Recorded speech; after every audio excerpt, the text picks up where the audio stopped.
এবার আরেকটা পাপের কথা বলি, ওই জন্য ঘড়ি দেখতেছে, মানে সময় আমার শেষের দিকে। হ্যাঁ, একটা পাপ, এরকমই একটা পাপ যেটার ফলাফল ডাইরেক্ট জাহান্নাম। সেটা কি?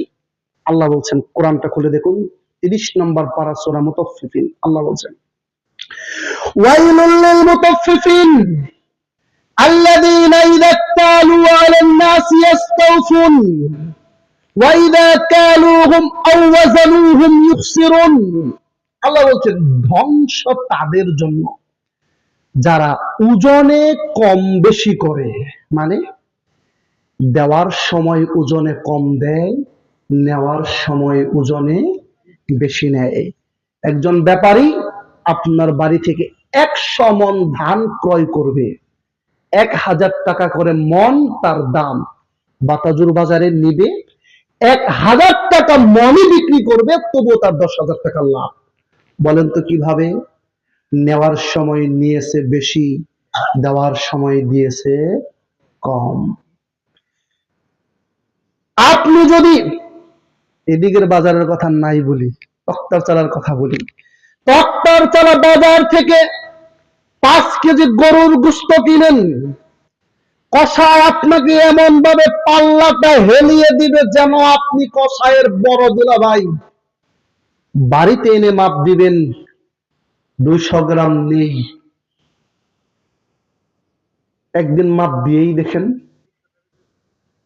বাজার থেকে 3 কেজি মাছ কিনবেন, দেখবেন যে এমন ভাবে মাছ আপনার দাড়িটা হেলিয়ে দিচ্ছে যেন মাছ বেশি, আপনি তো মহা খুশি। বাড়িতে এনে মাপ দিবেন, দেখবেন 2 কেজি মাছের 200 গ্রাম নেই। এবার আপনি হিসাব করুন। আল্লাহ বলছেন, যারা ওজনে কম বেশি করে তারা ক্ষতিগ্রস্ত, তাদের জন্য জাহান্নাম প্রস্তুত। এবার আপনাকে একটা কথা বলি, বাংলাদেশের মতো ওজনে কম দেওয়া, খাদ্যে ভেজাল দেওয়ার দেশ পৃথিবীতে আর একটাও নেই। আর বাংলাদেশের মতো লম্বা জুব্বা আর টুপিও পৃথিবীর কোন দেশে নেই। অবাক হচ্ছেন? ভোক্তা অধিকারের ভিডিওগুলো দেখেন ইউটিউবে, যে আলুর কেজি 80 টাকা, কি সমস্যা? সিন্ডিকেট।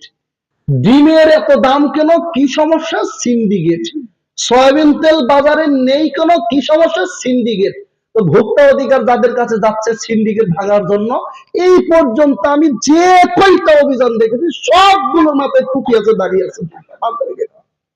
আপনি ঢুকেই দেখেন ওয়েবসাইটে, এই পর্যন্ত যে কয়টা আমি দেখেছি সবগুলোর মাথায় টুপি আছে, দাঁড়িয়ে আছে, জুব্বা আছে।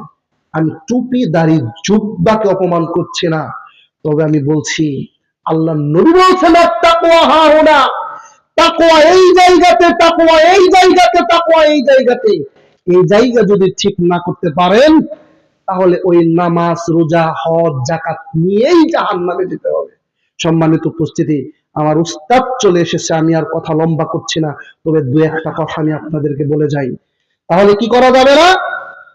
এক, আল্লাহর বিধানকে পরিবর্তন করে যারা নতুন করে বিধান বানায় তাদের সাথে সমস্ত প্রকার সম্পর্ক ছিন্ন করে দিতে হবে। বাপ হলেও ছিন্ন করতে হবে, ভাই হলেও ছিন্ন করতে হবে, ছেলে হলেও ছিন্ন করতে হবে, বংশের যে কেউ হোক না কেন তাদের সাথে কোনো সম্পর্ক রাখা যাবে না। কেন? কারণ তারা তাগুত।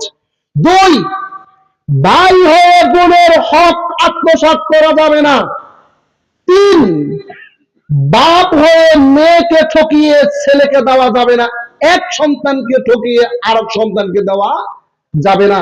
4, কেনা বেচা কম বেশি সবাই করি, ওজনে কম দেওয়া যাবে না, খাদ্যে ভেজাল দেওয়া যাবে না। যদি এই সকল বড় বড় পাপগুলো না করি, পুরস্কারটা কি আল্লাহ ঘোষণা করেছেন, আয়াতটা বলেই শেষ করে দিচ্ছি। আল্লাহ বলেন, ইন তাজতানিবু কাবাইরা মা তুনহাউনা আনহু নুকাফির আনকুম সাইয়্যাতিকুম ওয়া নুদখিলাকুম মুদখালান কারীমা। পৃথিবীর মানুষ, যে সমস্ত অন্যায় পাপ তোমাদেরকে আল্লাহ করতে নিষেধ করেছে, যদি তোমরা সেই সকল পাপগুলো না করো, তোমাদের বাকি জীবনের যত পাপ আছে সমস্ত পাপ আল্লাহ ক্ষমা করে দিবেন। সুবহানাল্লাহ বলবেন না? শুধু ক্ষমাই করবেন না, বরং ওই পাপগুলোকে নেকিতে পরিণত করে দিবেন। সুবহানাল্লাহ। এবার আল্লাহ বললেন, তোমাদেরকে তিনি সম্মানিত জান্নাতে প্রবেশ করাবেন। দেখুন, কথা বিবেক দিয়ে শুনুন, জান্নাতে প্রবেশ তোমরা করবে না, বরং আল্লাহ জান্নাতে প্রবেশ করাবেন। আল্লাহ রাব্বুল আলামিন আমাদের প্রত্যেককে নিজের ব্যক্তি জীবন, পারিবারিক জীবন, সামাজিক জীবন, রাষ্ট্রীয় জীবনে সকল বিধান বাতিল করে ওহির বিধান কায়েম করার জন্য তৌফিক দান করুন, আমিন। সম্মানিত উপস্থিতি, আমার নাম মুস্তাফিজুর রহমান। গাজীপুরে আমার একটি প্রতিষ্ঠান আছে, যার নাম আল জামিয়া আর রশিদিয়া আল ইসলামিয়া। বাংলাদেশের মধ্যে উন্নত মানের লেখাপড়ার একটি প্রতিষ্ঠান। শেখ ডক্টর মুজাফফর বিন মহসিন এবং ডক্টর মোহাম্মদ ইমাম হুসাইন, তিনারা দুইজন মিলে প্রতিষ্ঠানটা করেছেন। সেই প্রতিষ্ঠানে আমি প্রধান শিক্ষক হিসেবে আছি। ছেলে এবং মেয়ে উভয় পৃথক আবাসিক শাখায় থেকে লেখাপড়ার ব্যবস্থা আছে। আপনাদের সন্তানদেরকে সঠিক দিনই